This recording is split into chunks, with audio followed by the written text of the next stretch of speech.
Good morning, everybody. Long time no see. We have had a lot going on, haven't we, guys? Hi, Miss Daisy. Please don't eat my toes. There's Mr. Will. And that's Miss Daisy. And there's Gus Gus sleeping on the round thing there. That's Alex in the window. Miss Katie on top of the cable box. And I've got Sylvester hanging out right here. And there's Chunky Monkey in the background. Yep, and Mina is sleeping in the thing. Daisy, don't grab my feet, please. It has been hot, hot, hot. Oh, and Fufu Finny is in the... see if I can zoom in. There she is. She's sleeping in the round thing. Alright, I gotta tuck my leg up here because Daisy is gonna be a hooligan and try to eat my feet. Don't eat my feet, Miss Daisy.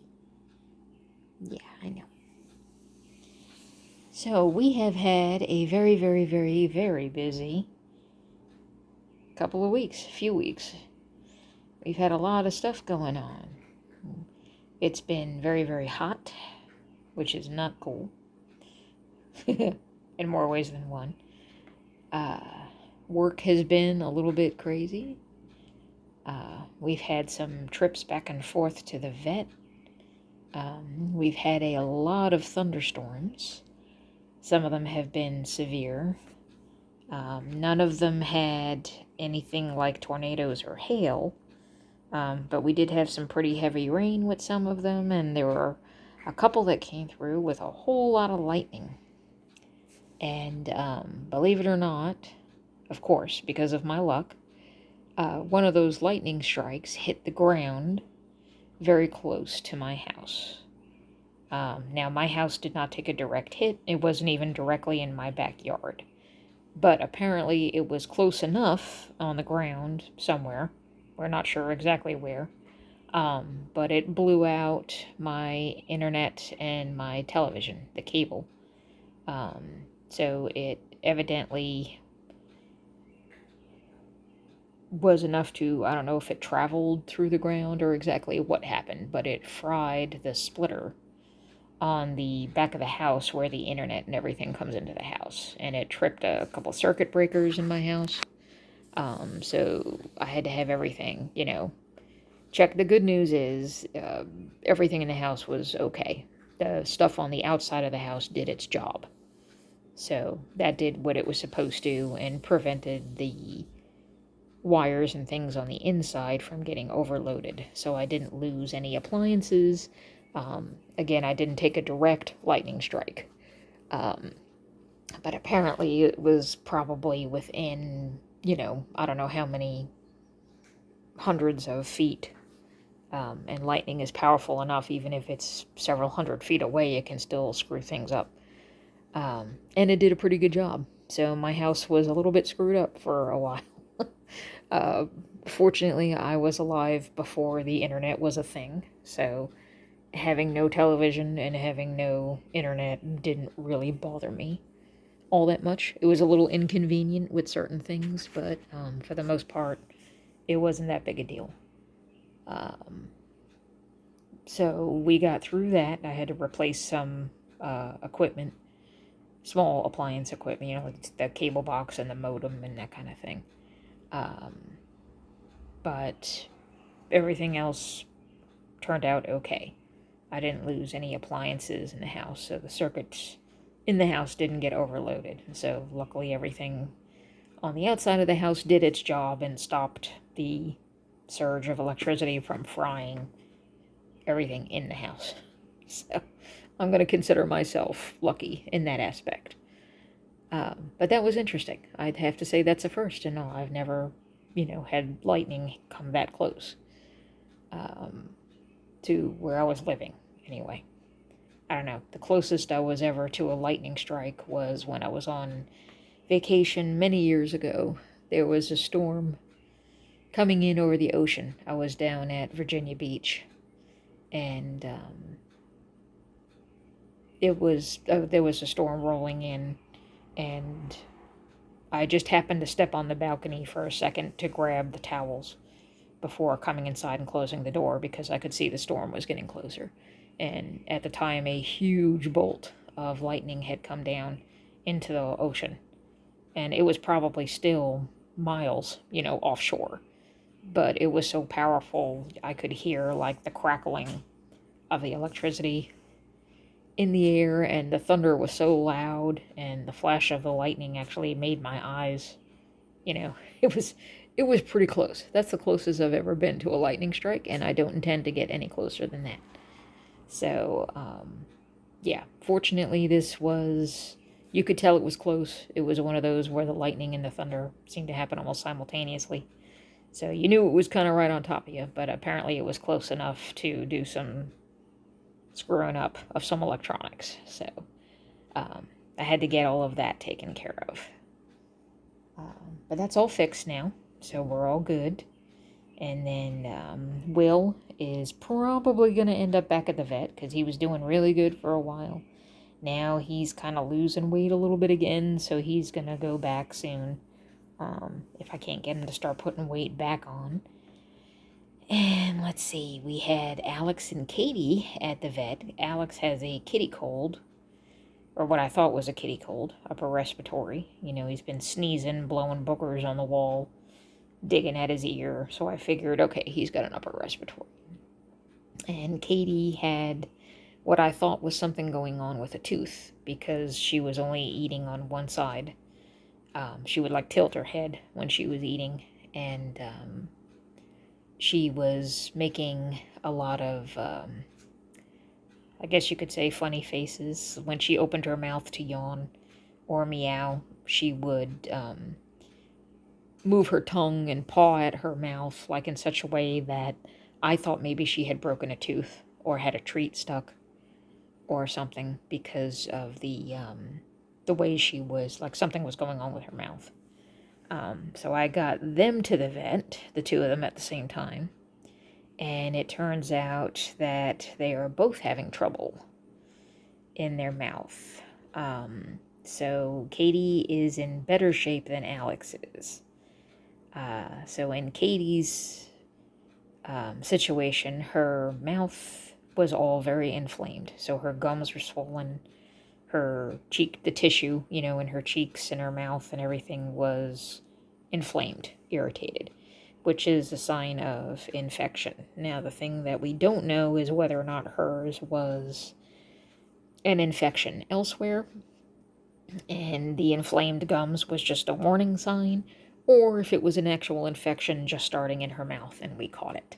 That's what we're not sure of yet without doing, $200 in blood work. And I just don't have that kind of money right at the moment because I've also had a lot of other things going on between the repairs after the lightning strike and other things going on. So, and in Alex's case, he actually has a tooth that looks like it's kind of not in the greatest shape.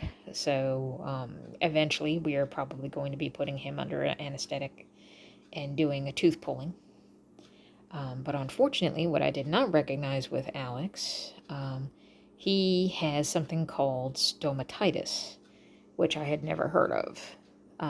In all the years I've been rescuing cats, I'm like, what is stomatitis?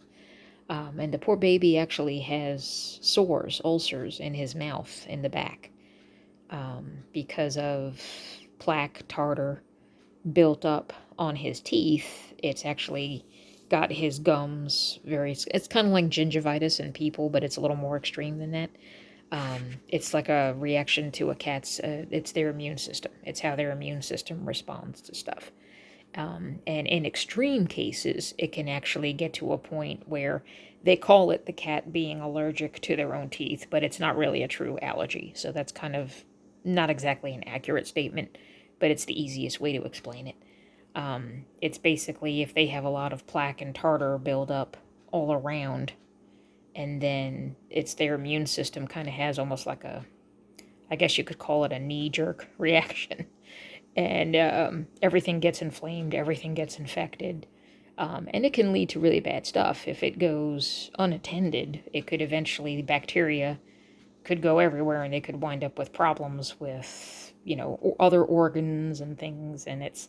And the doctor seems to think that Alex's upper respiratory issue that he can't seem to shake could be stemming from the bacteria in the sores and stuff in his mouth from the stomatitis. So the thing we don't know is whether or not it's from the one tooth or it's from all the teeth. But he also had an ear infection, and we don't know if the ear infection is like somehow linked to what's going on in his mouth, because it's kind of like with people, when we have the ears, nose, throat, that's all connected, basically. Same thing with a cat. And just like us, when we have allergies, sometimes we can get sore throats, sometimes we can get earaches, and sometimes it doesn't necessarily mean that we've got, just because you have a sore throat doesn't mean it's strep throat, right? It doesn't mean it's tonsillitis. It could mean that you've just got nasal drip because of, well, not exactly the same thing in a cat, because of course their drainage is slightly different than ours, but same basic principle as far as your ears, eyes, and nose and mouth are all, kind of sort of connected, right? So they're not sure at the vet whether or not the ear infection is a result of the bacteria and everything that was going on because of the situation in his mouth. Like, we don't know which came first. It's kind of a chicken or the egg thing. We don't know if there's an upper respiratory, and the upper respiratory wound up making things bad in his mouth, and then he got the ulcers in his mouth, or did he get the ulcer in his mouth first, and then that made his nose go crazy, and his ear get infected, and, the bacteria basically is causing problems. Where it started exactly, we don't know. That was unclear to me anyway. And so what we're doing is we've got both Alex and Katie on 2 weeks of antibiotics and anti-inflammatory. And these were injections. So these were kind of the bigger, stronger antibiotics where they just gave them a shot. And then they go back in 2 weeks and they see what's going on, if it's any better. Now, in Katie's case, they just went to the vet actually this past Thursday. So they've been on, this is Sunday morning now, so they've been on antibiotics for like 3 days, basically, if you count, because they went in the afternoon on Thursday, and it's, Sunday morning, so I would say pretty much 3 days we could call. And so far, Katie, I have seen night and day difference. She is 90% improvement. She stopped making all of those funny faces. She stopped pawing at her mouth. She's not eating with her head tilted anymore. She's eating normally. She even ate crunchy treats this morning with no problem. So I think the anti-inflammatory and the antibiotics are definitely helping whatever she has going on. Alex is showing some improvement, but not as much as Katie. He's still sneezing. He's still digging at his ear. So I am thinking, I don't know, I have to wait till I go back to the vet. Of course, if he doesn't show any improvement at all, I'll call the vet again this coming week. I won't make him wait until August 4th, But I'm almost wondering if the problem is in his tooth, and maybe this antibiotic is helping, and the anti-inflammatory is helping, but it's not quite knocking out the problem. Then I have a feeling we might need to put him under anesthetic and just pull that tooth. Because if that tooth is causing the problem, then he's never really going to get better until that tooth is gone. So apparently, technically, stomatitis is a lot of times an immune reaction to the plaque and tartar buildup on a cat's teeth. So it's kind of like gingivitis to the extreme, I guess you could say. In most cases, it can be treated simply with antibiotics, anti-inflammatory. And then if the problem persists, you might have to knock them out and do a complete cleaning.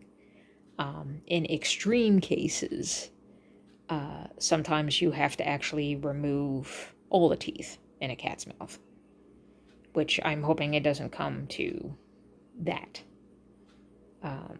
So in Katie's case, I think she'll be okay, because she seems to be responding so well to the antibiotic as long as it doesn't come back.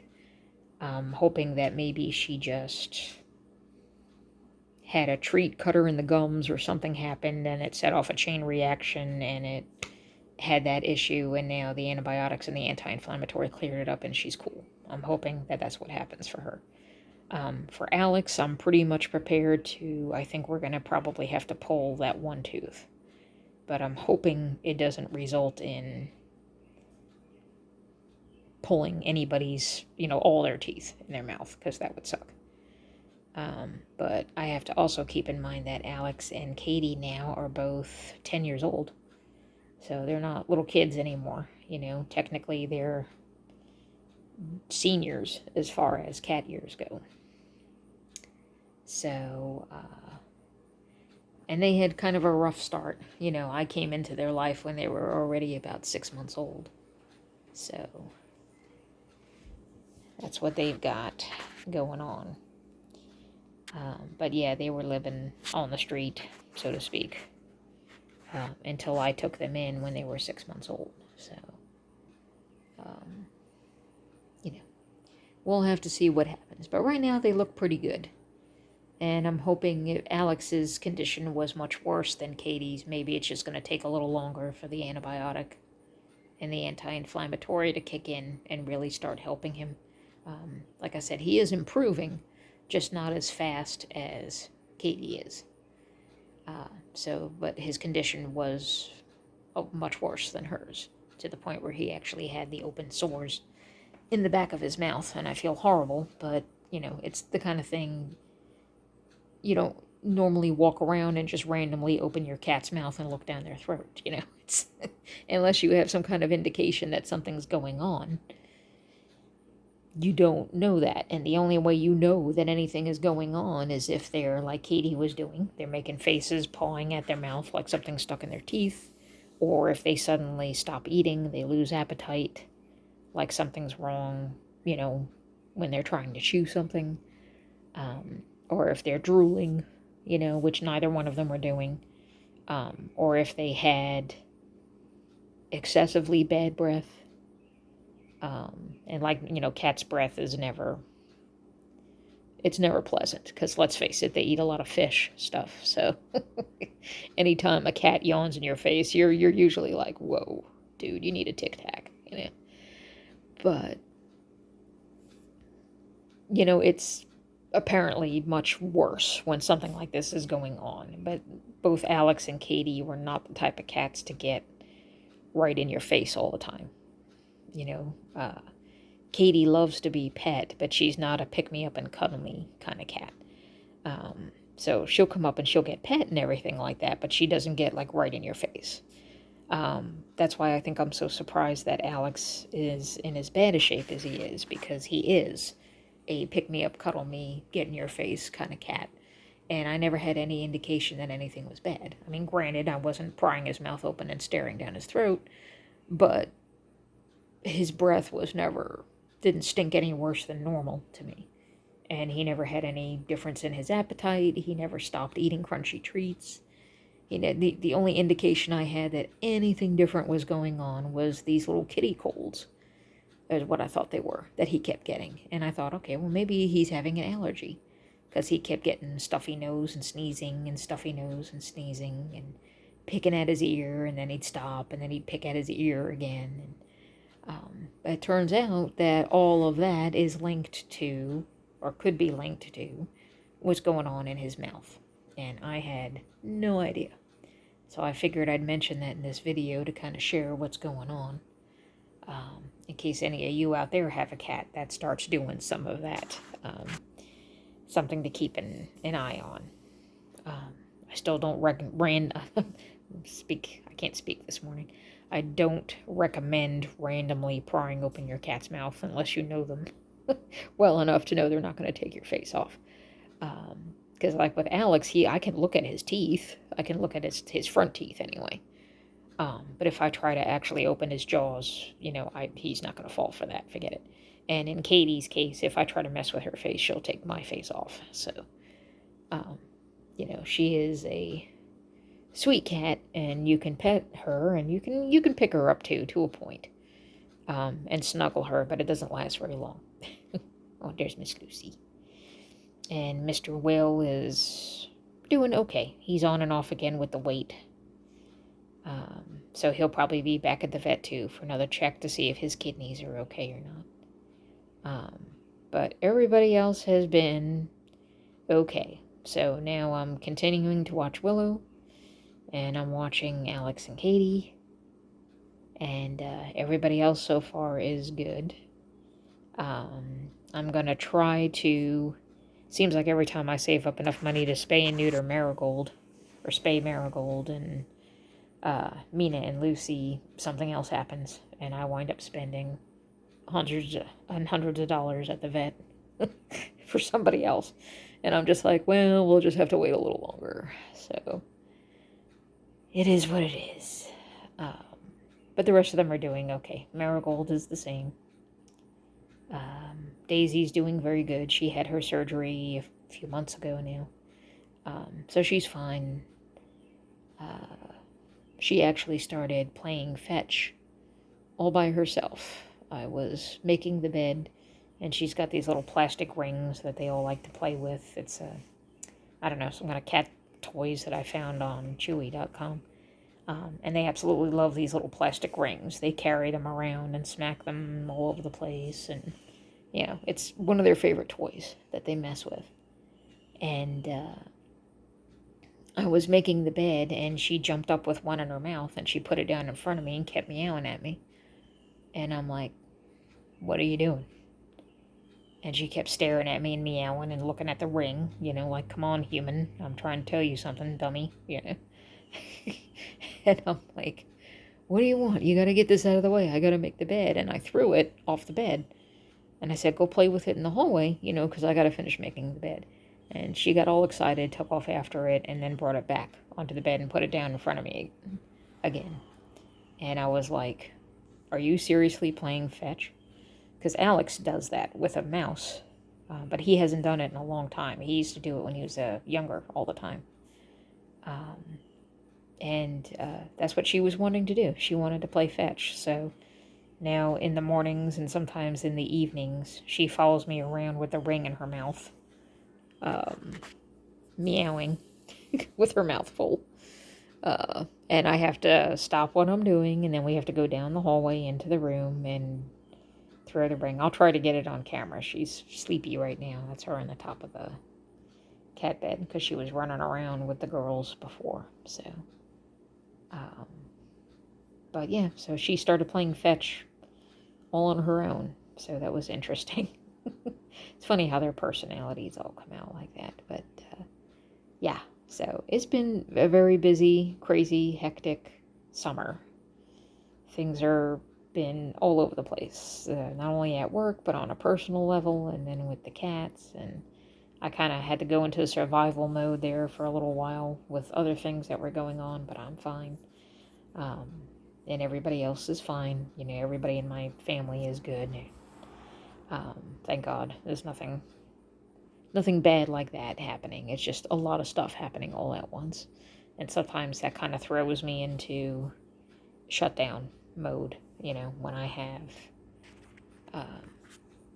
a lot of things that start to go wrong all at once. I kind of tend to, I'm not the type of person that wants to go and talk it out with somebody.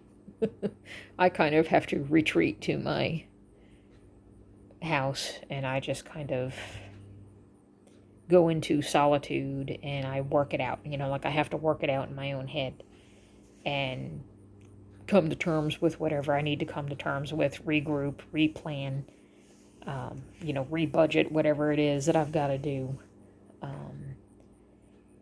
And then I figure it out, and then I'm like, okay, now I can start, joining the human race again and communicating. But sometimes it takes me like a couple of weeks where I'm just kind of like, I go to work, I can be sociable enough to get the job done. And I'll take care of things, with my family on the weekends. I have just my sister and my mother, and that's all that's left of us. Besides a niece and a nephew, but they're, and a sister-in-law, but they're in another state. Um, and I kind of, take care of what I have to take care of, and then I just kind of get into, I don't know, I call it survival mode. It's like I'm numb to everything else, where I just do what I know needs to be done. And then when all of that is done is when I kind of shut down from the rest of the world and I deal with whatever I have to deal with. And so sometimes I can do it in a few days and I come out the other end and I'm fine. Sometimes it takes me a few weeks. And I have to do different things to cope with stress. And it's, different forms of my own therapy that I do. Sometimes I have to just sit quiet someplace and read a book. Sometimes I work on my wooden boxes that I stain and paint, and design. Sometimes I have to just sit down with a good old-fashioned coloring book. I've been messing around with oil pastels just for something different, a different medium. Because I always wanted to try painting, but I don't dare paint with 14 cats running around, right? That's asking for it. So I decided to try oil pastels because it's kind of like crayons, but it's a little kick up. It's more of a blending kind of a thing. So I haven't really played a whole lot with them, but I've messed around a little bit and they're pretty cool. So I'll explore that a little more. But everything is okay. I'm at the point now where I can rejoin the living. Because I've figured out in my head how I'm going to handle the what ifs. And that's the big thing that gets me. I don't know if you guys get that too. But sometimes I go in, I call it the what if monster. Where I start thinking of all the things, well, if that's going to happen, what if this happens? And if this is already happening, oh my God, what if this happens? And then before I know it, I have worked myself up into a stressed out frenzy over something that hasn't even happened yet. And I don't even know that it's going to happen. And it's probably not even going to happen. And I've got myself worked up into a state of panic over nothing, literally nothing. There's no proof that it's going to go down that way at all. But in my head, I kind of start building it up, and that's when I kind of have to take a step back, and everybody has their own way of dealing with stuff. Sometimes when I really need to, I just have a good old conversation with myself looking straight in the mirror. I have that sometimes. I will literally go into the bathroom and look at myself in the mirror, and I will say, okay, listen. You are turning into a crazy bitch. You got to get a hold of yourself and figure out what's going on. Knock this crap off. Take a deep breath. Figure out exactly what you're dealing with. Stop reading into things. Stop fabricating nonsense that's not even there. It's kind of like having a sobering conversation with yourself in the mirror. And a lot of times after I do that, I kind of stop and I'm just like, yeah, it's, I'm getting all worked up about stuff that doesn't even happen, It's, you may or may not be able to control the outcome, and you're not going to do anybody any good, especially yourself, if you work yourself up into a frenzy that you're upset and worried about things that might not even happen. I immediately, stuff starts going wrong with the cats, and I immediately project that, oh my God, I had no idea this was going on in Alex's mouth. I'm a horrible pet mom. I wasn't paying close enough attention. And then my brain goes crazy with it. What if the infection gets worse? What if he dies? What if it's all going to be my fault? What if?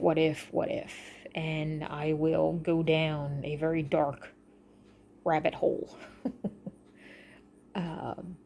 about that kind of stuff. And if you have a similar problem, I don't know what you usually do to help cope, but with me, having a good old heart-to-heart in the mirror helps me, because I'm kind of like, okay, you need to get a hold of yourself. You don't randomly walk around opening cats' mouths and looking into them. So you had no idea this was going on. He gave you no indication. He was eating crunchy treats. He was not picking at his mouth like Katie was. He was giving zero indication except for a stuffy nose that anything was even remotely not right. So it's okay. You found it now, right? We found it.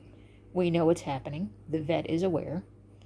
And he's on medication and we're addressing it. And, the worst case scenario, if they have to pull some teeth, they'll pull some teeth. And we will figure out a way to do it. And it'll be okay. The big thing is we caught it and it's fine. But little things like that happen and I will what if myself into a frenzy. And I need to learn how to not do that. And it's getting better, I found, as I'm getting older. Because I'll be 48 soon. So it's taken me a long time to not go off the deep end with stuff like that. When I was younger, I used to work myself up into like hysterics about things. And over the years, I've started to recognize when it happens. And I have found over the years, just by knowing who I am after all these years, and that's honestly, it's kind of a cool thing about being alone a lot of the time, is when you're forced to spend time with no one but yourself, you learn a lot about yourself. And there's a lot of things that I've learned about myself over the years. And the good part about it is I know who I am. I know where my weaknesses are. I know where my strengths are. I know where my faults lie, and I can recognize it. And after all these years, I know when I start feeling a certain way, when I start going down a certain direction, that I need to get a hold of myself. And I know how to now. And if for some reason that fails, I also know when to ask for help. I know when I have to go to, there's a point that I know I'm not able to do this by myself for some reason. So it's time to ask for outside help, And I'll start with family, friends, and if things escalate beyond that, then I would go to professional help, which there's, no shame in. You do what you got to do to make sure that you're okay.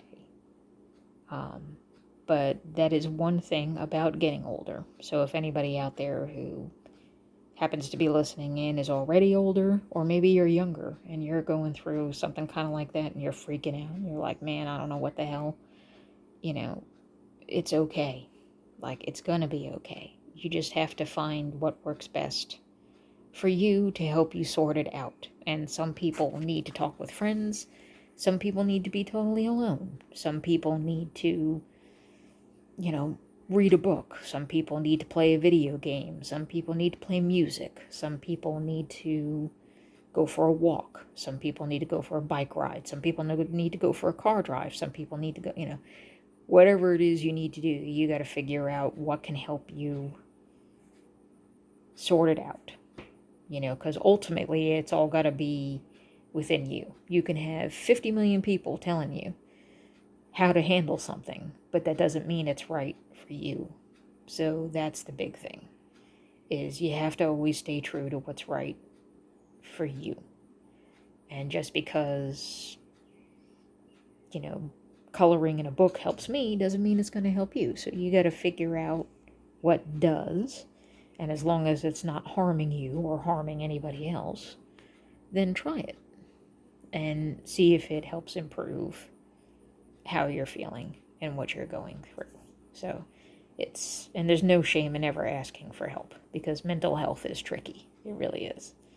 But yeah, so it's just been a weird time, a very weird time. With a lot of little things going wrong in the house, nothing major. Luckily, everybody else, for the most part, is okay. Nobody's got anything life-threatening going on. The family's all okay. Everybody's all right. It was just a lot of little things that started adding up to a big thing for me. And I had to kind of catch myself and take a few steps back and be like, okay, we need to chill because we're projecting way too much wild shit for no reason. So, it's important to know who you are well enough to be able to recognize it and deal with it. Bless you. Oh, there's Alex Sneezies. You okay, Alex? You got sneezies? Yeah, I know. You just blew boogers all over the place. Bless you. You okay? Yeah. Bless you.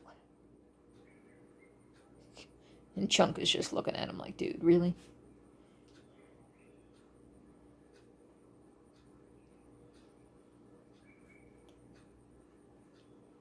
You okay now? You done blowing boogers?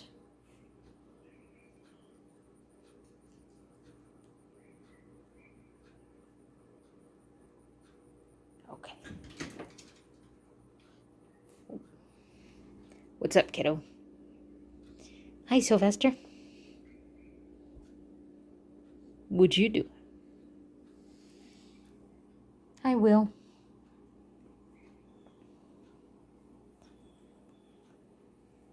What you got? We got Sylvester. You can't stand on my neck, honey. I can't breathe when you do that. You got extreme close up. You're so close they can't even see your ears, honey. There's Will. Will's gonna be your best friend now. All right, no fighting. Everybody behave yourselves. Be nice. No fighting. It's okay. Hey, hey, hey, hey, hey. None of that. That's enough, kids. You okay, Mr. Will?